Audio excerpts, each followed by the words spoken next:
Chapter से संबंधित जो भी गद्यांश रहेगा या पद्यांश रहेगा उसको कहते हैं पठित गद्यांश और पठित पद्यांश। तो निम्नलिखित गद्यांशों और इन पर आधारित प्रश्नोत्तरों को ध्यान से पढ़कर उत्तर दें। इस तरह से यदि प्रश्न आ सकता है कि पठित गद्यांशों यानी तुम्हारे चैप्टर में जितने भी गद्य हैं या जितने भी पद्य हैं उनमें से किसी एक चैप्टर से पठित गद्यांश और पठित पद्यांश से संबंधित अगर प्रश्न आता है जिसका उत्तर आपको उसी में से पढ़कर लिखना पड़ेगा। तो इस तरह का भी प्रश्न आता है तो इसको आप समझिए पहले। जैसे मान लीजिए एवरेस्ट मेरी शिखर यात्रा ये चैप्टर है। अब इसमें मैं पढ़ रही हूँ, ध्यान से सुनिए आप लोग।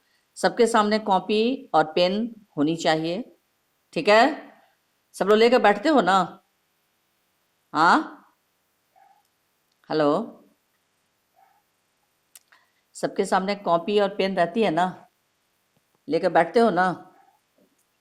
हाँ, चलिए तो मैं पढ़ रही हूँ। एवरेस्ट की तरफ गौर से देखते हुए मैंने एक भारी बर्फ का बड़ा फूल प्लूम, जिसको फूल को प्लूम देखा, जो पर्वत शिखर पर लहराता हुआ एक ध्वज सा लग रहा था। मुझे बताया गया कि यह दृश्य शिखर की ऊपरी सतह के आसपास 150 किलोमीटर अथवा इससे भी अधिक की गति से हवा चलने के कारण बनता था, क्योंकि तेज हवा से सूखा बर्फ पर्वत पर उड़ता रहता था। बर्फ का यह ध्वज 10 किलोमीटर या इससे भी लंबा हो सकता था। शिखर पर जाने वाले प्रत्येक व्यक्ति को दक्षिण पूर्वी पहाड़ी पर इन तूफानों को झेलना पड़ता था, विशेषकर खराब मौसम में। यह मुझे डराने के लिए काफी था। फिर भी मैं एवरेस्ट, एक मिनट, हाँ, फिर भी मैं एवरेस्ट,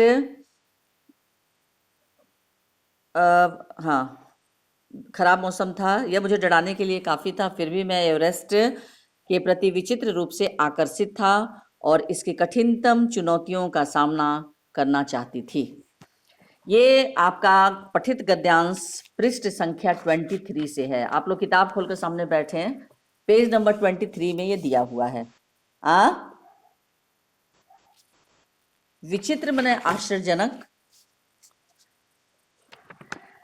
तो अब यहां दिया हुआ है 3 प्रश्न 5 नंबर का, 2 नंबर 2 नंबर प्लस 1 नंबर।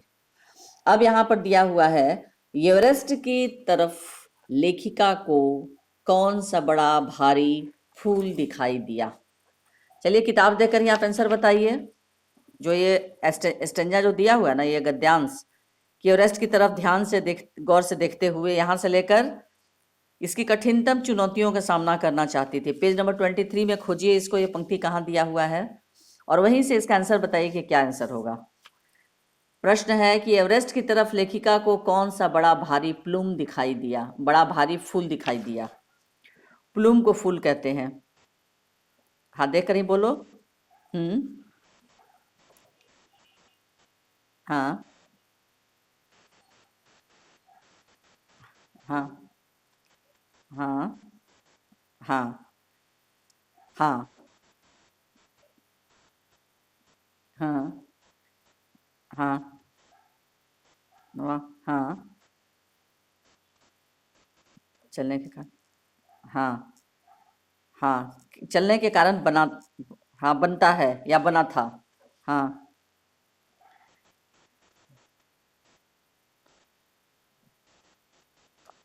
हाँ, इससे लंबा हो सकता है था। हाँ, वेरी गुड। तो यहाँ पर एवरेस्ट की तरफ लेखिका को कौन सा बड़ा भारी फूल दिखाई दिया, इसका बस यही सीधा सीधा अर्थ है कि एवरेस्ट की तरफ लेखिका ने देखा कि एक बड़ा भारी फूल प्लूम जो पर्वत शिखर पर लहराता हुआ ध्वज सा लग रहा था। लेखिका को बताया गया कि यह दृश्य शिखर की ऊपरी सतह के आसपास 150 किलोमीटर अथवा इससे भी तेज गति से हवा चलने के कारण बनता है, क्योंकि सूखा बर्फ पर्वत पर उड़ता रहता था और पर्वत का यह ध्वज 10 किलोमीटर या इससे लंबा भी हो सकता था। इतना उत्तर लिखेंगे बच्चों आप किताब से ही देखकर, ये जो गद्यांश दिया हुआ है, तो आपको मिलेगा पूरा 2 मार्क्स। नेक्स्ट क्वेश्चन है कि शिखर पर चढ़ने वाले को किन किन कठिनाइयों का सामना करना पड़ता है, इनका क्या परिणाम होता है। नेक्स्ट क्वेश्चन ये है, नेक्स्ट क्वेश्चन, शिखर पर चढ़ने वालों को किन किन कठिनाइयों का सामना करना पड़ता है और इनका क्या परिणाम होता है, ये भी 2 मार्क्स। तो बताइए शिखर पर, हाँ बोलो। हाँ,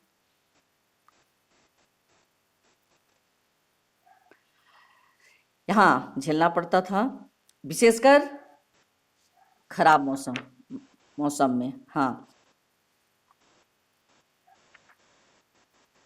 हाँ,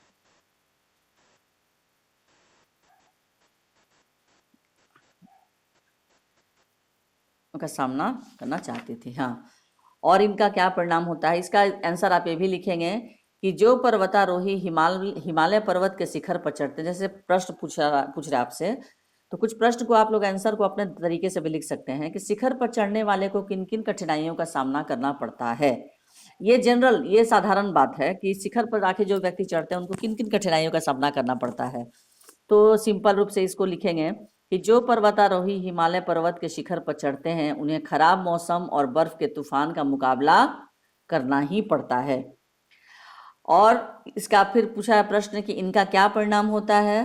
तो राह में चलते चलते हिम की आंधी भी चलने लगती है, जिसके कारण जीवन खतरे में पड़ जाता है। यही परिणाम होगा ना, कि राह में चलते चलते कभी कभी ऐसा भी होता है कि बर्फ बारी, हिम की बारिश होने लगती है, आंधी चलने लगती है, जिसके कारण जीवन खतरे में पड़ जाता है। तो लिखोगे 2 मार्क्स। पाठ तथा लेखिका का नाम लिखिए, क्योंकि आपके जो गद्यांश दिया रहेगा चैप्टर से संबंधित, उसका पाठ और लेखिका का नाम आप ही को लिखना होगा। तो पाठ का क्या नाम होगा? एवरेस्ट मेरी शिखर यात्रा। एवरेस्ट लिखकर 2 डॉट, एवरेस्ट मेरी शिखर यात्रा। और लेखिका, हाँ बचेंद्री पाल। तो ये बच्चों तुम लोगों को एकदम याद रखना होगा, क्योंकि अक्सर पूछा जाता है लेखिका का नाम और पाठ का नाम, क्योंकि ये पठित गद्यांश रहेगा। आपको गद्यांश को पढ़कर अंदाजा लगाना होगा, समझना होगा कि ये किस चैप्टर से है। बात आ रही है बच्चों समझ में? हाँ, तो ये पठित गद्यांश भी, जैसे पठित गद्यांश में आपके चैप्टर कौन कौन है? दुख का अधिकार है, एवरेस्ट मेरी शिखर यात्रा है, तुम कब जाओगे अतिथि ये है, और धर्म की आड़ शुक्र तारे के समान। यही ना चैप्टर इतने हैं। हाँ, तो इस तरह से धर्म की आड़ शुक्र, ये 5 चैप्टर आपके हो गए गद्यांश के। तो ये आपका दिया रहेगा, और आपको इन 5 चैप्टर्स के लेखक का नाम और पाठ का नाम, यानी आपको गद्यांश को पढ़ के पाठ का नाम पहचानना पड़ेगा कि किस पाठ का ये है। अच्छा, पद्यांश में कौन कौन से पद हैं? दोहे हैं, आदमी नामा है ना, एक फूल की चाह है, और नए इलाके में खुशबू रचते हैं हाथ, यही ना है? हेलो हेलो हेलो बच्चों बोलो। हाँ, इसमें गीत अगीत नहीं पढ़ना है, अग्निपथ नहीं पढ़ना है, और क्या पद, आदमी नामा भी नहीं पढ़ना है ना। आदमी नामा नहीं पढ़ना है ना, आदमी नामा। तो दोहे हो गया, एक फूल की चाह, और नए इलाके में खुशबू रचते हैं हाथ। तो इस तरह से, और संचयन में आपका हो गया गिल्लू, स्मृति, और हामिद खां दिए जल उठे।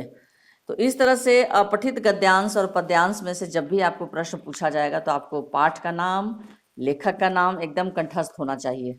ठीक है। अब दूसरा मैं फिर बता रही हूं कि फिर गद्यांश है कि हिमपात अपने आप में एक तरह से बर्फ के खंडों का अव्यवस्थित ढंग से गिरना ही था। हमें बताया गया कि ग्लेशियर के बहने से अक्सर बर्फ में हलचल हो जाती थी, जिससे बड़ी बड़ी बर्फ की चट्टानें तत्काल गिर जाया करती थीं और अन्य कारणों से भी अचानक प्रायः खतरनाक स्थिति धारण कर लेती थी। सीधे धरातल पर दरार पड़ने का विचार और इस दरार का गहरे चौड़े हिमविदर में बदल जाने का मात्र ख्याल ही बहुत डरावना था। इससे भी ज्यादा भयानक इस बात की जानकारी थी कि हमारे संपूर्ण प्रवास के दौरान हिमपात लगभग 1 दर्जन आरोहियों और कुलियों को प्रतिदिन छूता रहेगा। अब ये गद्यांश का अंश दिया हुआ है। अब प्रश्न आपसे पूछा जा रहा है कि अभियान के सदस्यों को क्या बताया गया था। चलिए बताइए। ये गद्यांश आप लोग को जहां मिला है वहां इसको निशान लगा लीजिए पेंसिल से कि हिमपात अपने आप में, ये पेज नंबर 24-25 में दिया हुआ है। किताब में निकालिए आप लोग पेज नंबर 24 और 25। मिला? हिमपात अपने आप में एक तरह से बर्फ के खंडों का अव्यवस्थित ढंग से गिरना ही था। मिला बच्चों? हाँ हाँ। और यहां से लेकर यहां तक कि आरोहियों और कुलियों को प्रतिदिन छूता रहेगा, यहां तक। अब यहां प्रश्न पूछा जा रहा है कि अभियान के सदस्यों को क्या बताया गया था। चलिए आंसर इसका इसी में से ढूंढ कर बताइए कोई।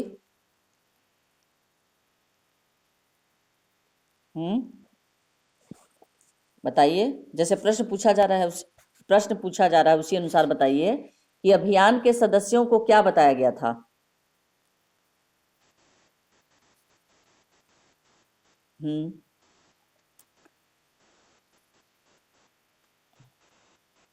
हाँ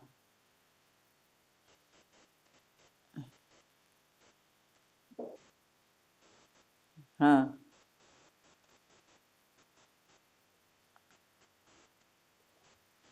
खतरनाक स्थिति हो जाती थी। इसको थोड़ा अपने लैंग्वेज में भी आप लिख सकते हैं, जरूरी नहीं कि हूबहू इसी तरह से, कि अभियान दल के सदस्यों को यह बताया गया कि ग्लेशियर के बहने के कारण बर्फ में हलचल हो जाती है। इसको वर्तमान काल में लिखना होगा, हलचल हो जाती है, कौमा, इससे बर्फ की बड़ी बड़ी चट्टानें तत्काल गिर जाया करती हैं, पूर्णविराम, और कई अन्य कारणों से भी खतरनाक स्थिति हो जाती है। यहां तक ठीक है। नेक्स्ट क्वेश्चन है, किस जानकारी ने लेखिका को भयभीत कर दिया। किस जानकारी ने लेखिका को भयभीत कर दिया, इसका बताइए।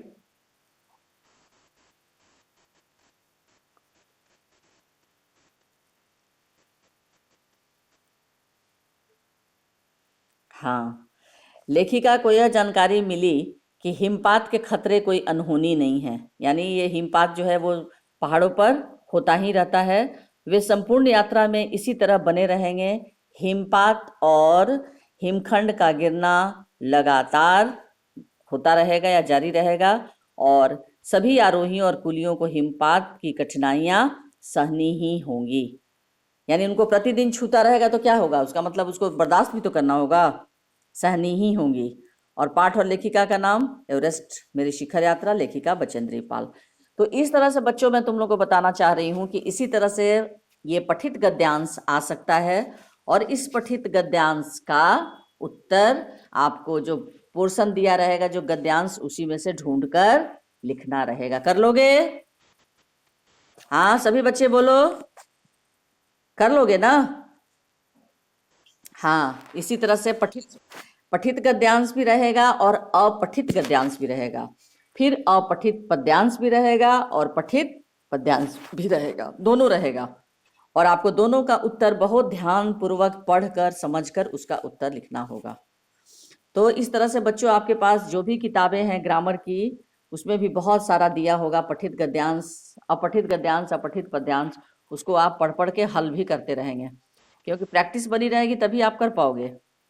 अब नेक्स्ट देखिए क्वेश्चन, आपके क्वेश्चन किताब में 1 नंबर का भी 2 नंबर का भी आता है अक्सर। तो यहाँ 1-2 पंक्तियों में उत्तर देना है।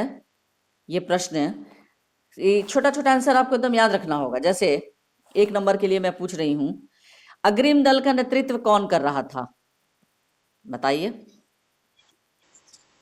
पूरा पूरा आंसर बोलो, पूरा आंसर बोलिए। हाँ, अग्र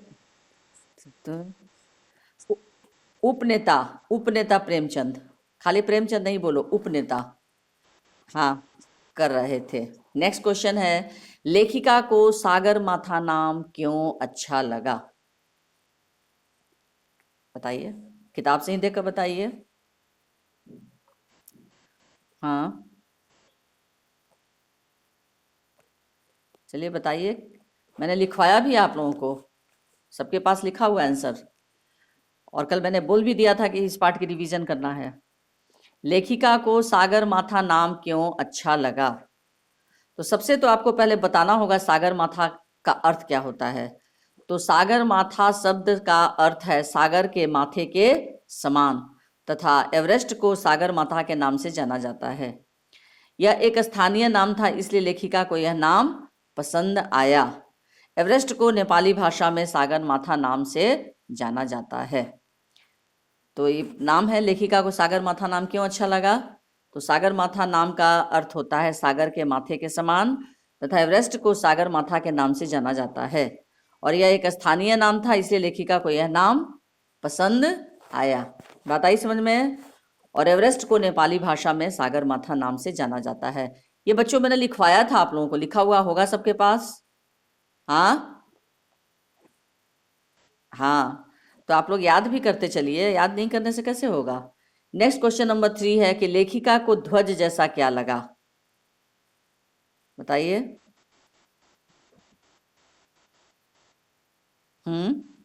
फूल।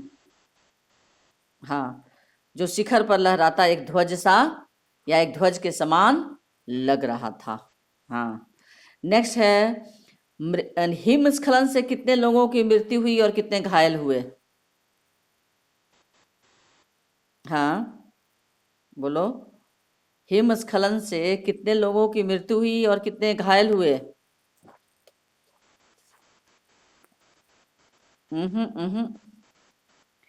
हिमस्खलन से एक की मृत्यु हुई और 4 घायल हुए। तो गलत जवाब नहीं दो बेटा। एक हिमस्खलन से एक की मृत्यु हुई और 4 घायल हुए। नेक्स्ट क्वेश्चन, मृत्यु के अवसाद को देखकर कर्नल खुल्लर ने क्या कहा? बताइए। मृत्यु। हाँ हाँ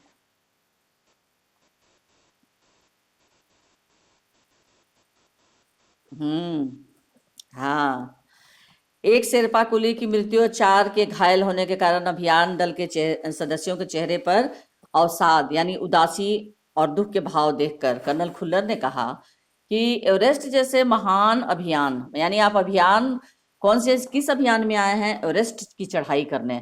तो इतनी ऊंचाई पर चढ़ाई करने में खतरों को और कभी कभी तो मृत्यु को भी बहुत ही आसानी से स्वीकार करना पड़ता है, क्योंकि ये छोटी मोटी यात्रा नहीं होती है। एवरेस्ट की चढ़ाई चढ़ना एक बहुत बड़ी यात्रा होती है, बहुत बड़ा अभियान होता है।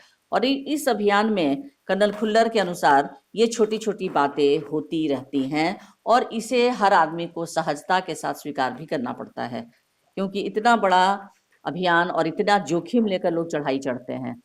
चढ़ने वाले को भी, जो एवरेस्ट की चढ़ाई चढ़ते हैं, वो उन लोगों को भी ये रहता है कि अभी चढ़ रहे हैं, किसी भी क्षण उनकी मृत्यु भी हो सकती है। तो इसलिए इस चीज़ को वे लोग बहुत ज़्यादा इसके लिए गंभीर नहीं होते हैं, बल्कि उनको पता है कि हो सकता है कि हम इस अभियान में जा रहे हैं, हो सकता है हम लौटकर न भी आए। नेक्स्ट क्वेश्चन है, रसोई सहायक की मृत्यु कैसे हुई? रसोई सहायक। हाँ,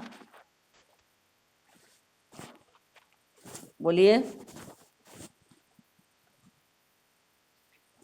जरूरी है कि एक ही बच्चा बोले? बाकी बच्चे भी तो जवाब दे सकते हैं। किताब से देखकर ही बोलिए, इसका मतलब आप हाँ, बोलो बोलो बोलो। हाँ, बोलो बच्चों। हाँ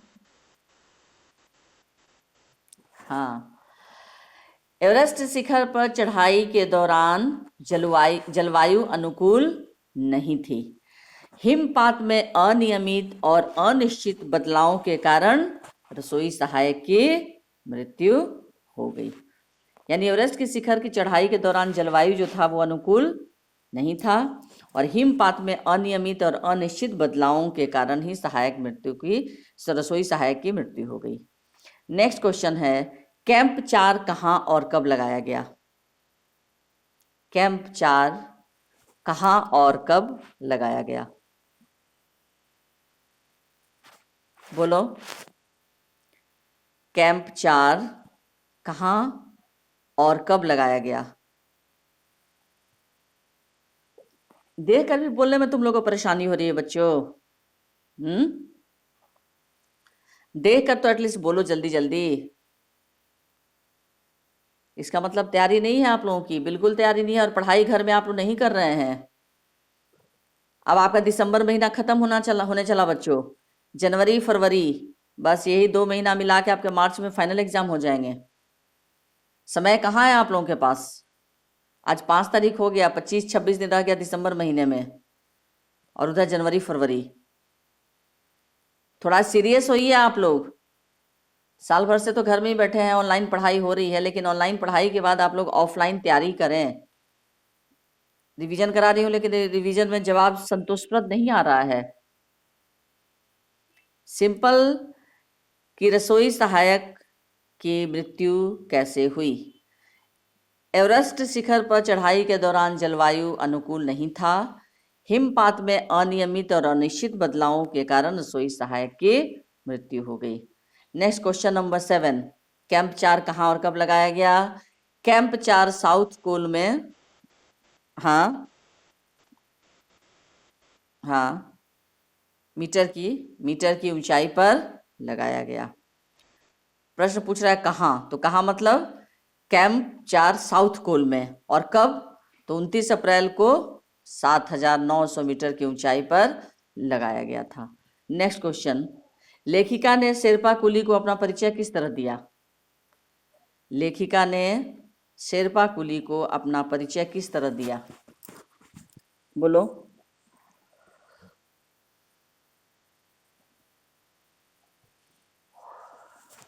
बोलो बच्चों, बच्चों बोलो, बैठो नहीं। लेखिका ने शेरपा कुली को अपना परिचय किस तरह दिया?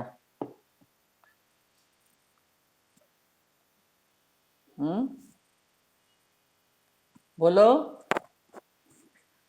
लेखिका ने जब साउथ कोल के बेस कैंप में शेरपा कुली को देखा तो उन्होंने उसे अपना परिचय यह कहकर दिया कि मैं बिल्कुल ही नौसिखिया हूं और यह मेरा पहला अभियान है। मिला ये आंसर? हाँ हाँ, लेखिका ने जब साउथ कोल के बेस कैंप में शेरपा कुली को देखा तो उसे अपना परिचय यह कहकर दिया कि मैं बिल्कुल ही नौसिखिया हूं और यह मेरा पहला अभियान है। उसके बाद नेक्स्ट क्वेश्चन है, लेखिका की सफलता पर कर्नल खुल्लर ने उसे किन शब्दों में बधाई दी? लेखिका जब सफल हो गई तो कर्नल खुल्लर ने उन्हें किन शब्दों में बधाई दी? तो लेखिका की सफलता पर कर्नल खुल्लर ने बधाई देते हुए कहा, मैं तुम्हारी इस अनूठी उपलब्धि के लिए तुम्हारे माता पिता को बधाई देना चाहूँगा। देश को तुम पर गर्व है और अब तुम ऐसे संसार में वापस जाओगी जो तुम्हारे अपने पीछे छोड़े हुए संसार से एकदम भिन्न होगा। इसका क्या मतलब है? इसका कोई मतलब मुझे बताएगा? कि कर्नल खुल्लर ने कहा कि जब तुम जाओगी ऐसे संसार में तो तुम्हें तुम्हारा संसार एकदम नया मिलेगा। ऐसा क्यों बोला उन्होंने? बताओ।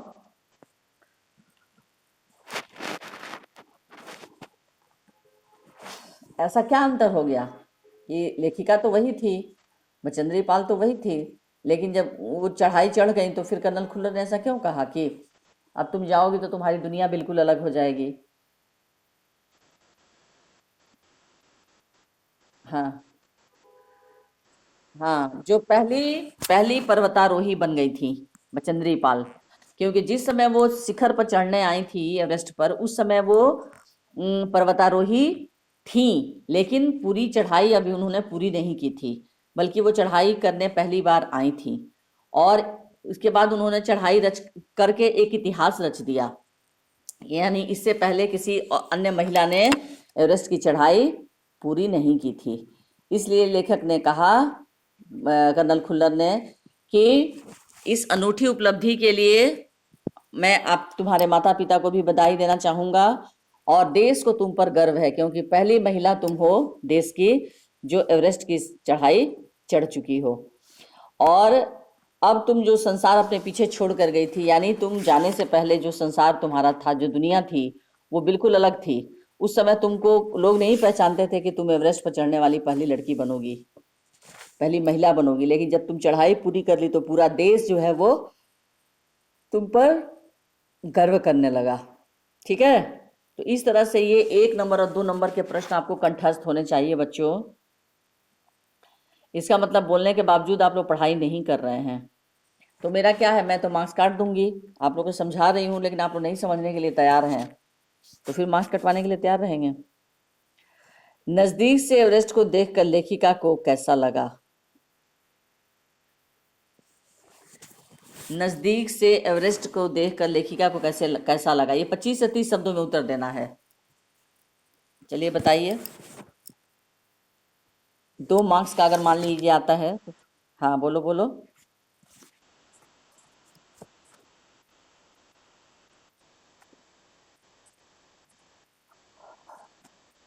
हम्म हम्म, हाँ वेरी गुड। यानी नजदीक से एवरेस्ट को देखकर लेखिका को इतना अच्छा लगा कि वह भौचक्की होकर देखती रही। उसने बेस कैंप पहुंचने पर और दूसरे दिन एवरेस्ट और उसकी अन्य श्रेणियों को देखा। वह इसके सौंदर्य को देखकर प्रभावित हुई।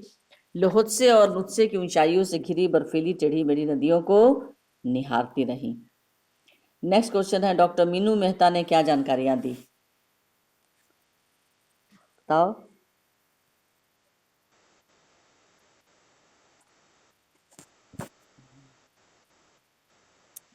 लट्ठो, लट्ठो, लट्ठो बेटा। हाँ हाँ।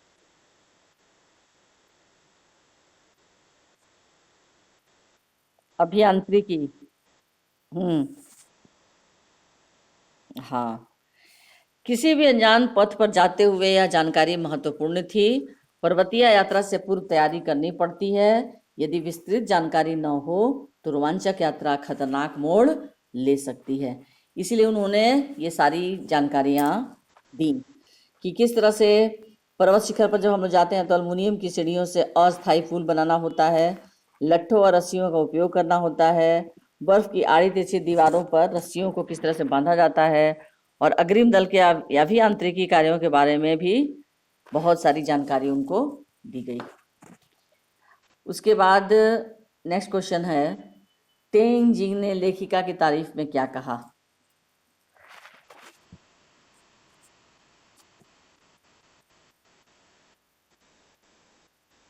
हाँ। हम्म। हाँ, उसके बाद कठिन रोमांचक कार्य उनका शौक था। ऐसा लगता था कि जैसे पर्वतीय स्थानों की जानकारी उन्हें पहले से ही हो। यद्यपि एवरेस्ट का उनका पहला अभियान था, तेनचिंग का उनके कंधे पर हाथ रखकर प्रोत्साहन देना उन्हें अच्छा लगा। यानी तेनजिंग ने लेखिका के तारीफ में कहा कि तुम पक्की पर्वतीय लड़की हो और तुझे तो शिखर पर पले ही प्रयास में पहुंच जाना चाहिए। ठीक है, ये सारी बातें।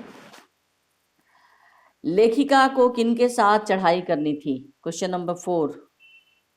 लेखिका को,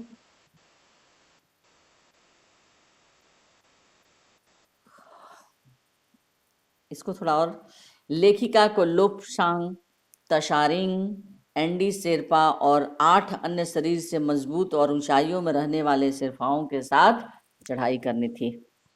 ये आंसर होगा बेटा। अगले दिन 6:20 पर वह अंगदोर्जी के साथ चढ़ाई करने के लिए निकल पड़ी, जबकि अन्य कोई भी कोई भी व्यक्ति उस समय उनके साथ चलने के लिए तैयार नहीं था। अन्य पर्वतारोहियों के साथ चढ़ते हुए खतरों से जूझना उनकी आदत हो गई थी। यानी जितने पर्वतारोही रहते हैं उसमें एक हेड रहता है जो कमर में रस्सी बांध के आगे आगे चलता है और बाकी सब उसके पीछे पीछे चलते हैं। तो ये ट्रेनिंग लेना पड़ता है। ट्रेनिंग लेने का काम कौन किया था? क्या सभी लोग ट्रेनिंग लिए थे? हाँ, नहीं।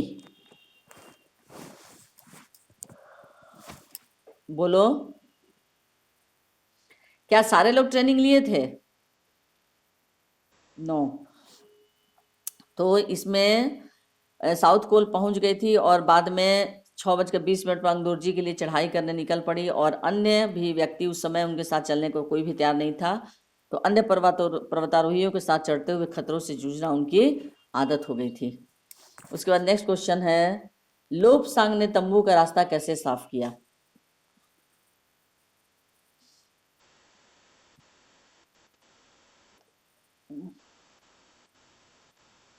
हम्म।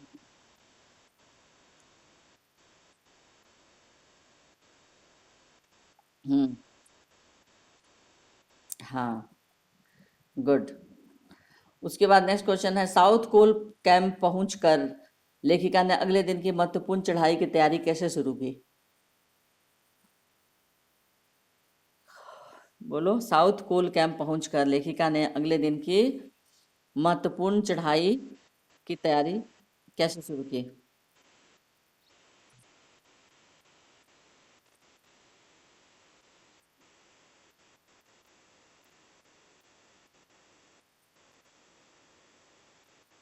हम्म।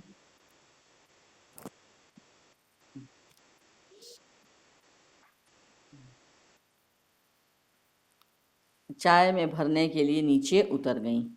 ये आपका 25 से 30 शब्दों में। अब है नेक्स्ट क्वेश्चन 50 से 60 शब्दों में। उपनेता प्रेमचंद ने किन स्थितियों से अवगत कराया? चलिए बताइए। उपनेता प्रेमचंद ने किन स्थितियों से अवगत कराया? ये 5 नंबर का प्रश्न है। हाँ। हाँ।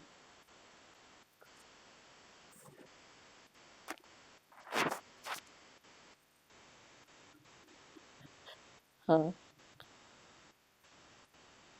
हाँ।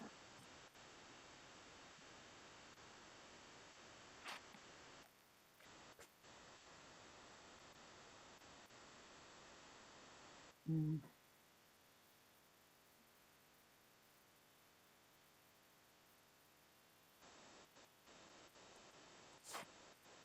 हम्म।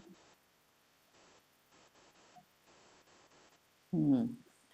हाँ, उन्होंने यह भी ध्यान दिलाया कि ग्लेशियर बर्फ की नदी है और बर्फ का गिरना अभी भी जारी है। हिमपात में अनियमित और अनिश्चित बदलाव के कारण अभी तक के किए गए सभी बदलाव व्यर्थ हो सकते हैं और हमें रास्ता खोलने का काम दोबारा करना पड़ सकता है। हाँ, तो ये हुआ। उसके बाद है, हिमपात किस तरह से होता है और उससे क्या क्या परिवर्तन होते हैं? ये बताइए। हिमपात किस तरह होता है और उससे क्या क्या परिवर्तन होते हैं? बोलो, हिमपात किस तरह होता है और उससे क्या क्या परिवर्तन होते हैं? बर्फ के खंडों का अव्यवस्थित ढंग से गिरना ही हिमपात कहलाता है। ये होता है ना? हिमपात की परिभाषा क्या है? बर्फ के खंडों का अव्यवस्थित ढंग से गिरना ही हिमपात। हिमपात अनियमित और अनिश्चित होता है। इससे अनेक प्रकार के परिवर्तन आते रहते हैं। ग्लेशियर के ढहने से अक्सर बर्फ में हलचल हो जाती है। इससे भारी भारी बर्फ की चट्टानें तुरंत गिर जाती हैं और खतरनाक स्थिति धारण कर लेती हैं।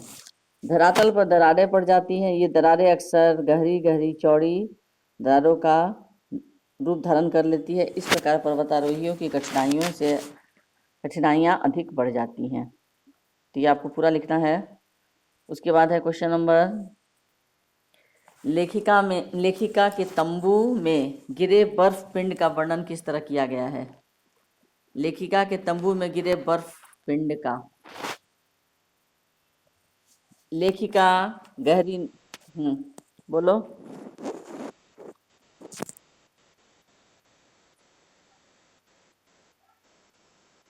हम्म।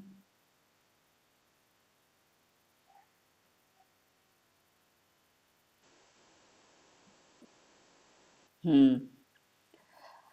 ये आपका क्वेश्चन है कि लेखिका के तंबू में गिरे बर्फ पिंड का वर्णन किस तरह किया गया है। तो सबसे पहले तो लेखिका गहरी नींद में सोई हुई थी कि रात के 12:30 बजे के लगभग सिर के पिछले हिस्से में किसी सख्त चीज के टकराने से उनकी नींद खुल गई। साथ ही जोरदार धमाका भी हुआ।